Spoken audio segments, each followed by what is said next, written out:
Where's Josh? You sent him to get the thing. For how long? I've had time to spill coffee, you know, a lot. I'll find him. So, guys. Yeah. When I was downstairs, I made a decision.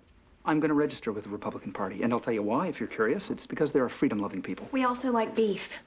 You know, you insist government is depraved for not legislating against what we can see on the newsstands or what we can see in an art exhibit or what we can burn in protest or which sex we're allowed to have sex with or a woman's right to choose. But don't you dare try and regulate this deadly weapon I have concealed on me, for that would encroach against my freedom. Yeah, and Democrats believe in free speech as long as it isn't prayer while you're standing in school. You believe in the Freedom of Information Act, except if you want to find out if your 14-year-old daughter's had an abortion. We believe in the ERA. Well, go get him. How can you have an objection because to something that it's says... humiliating. A new amendment we vote on declaring that I am equal under the law to a man. I am mortified to discover there's reason to believe I wasn't before.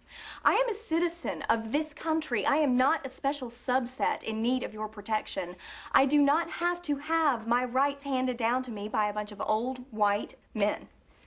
The same Article 14 that protects you protects me, and I went to law school just to make sure.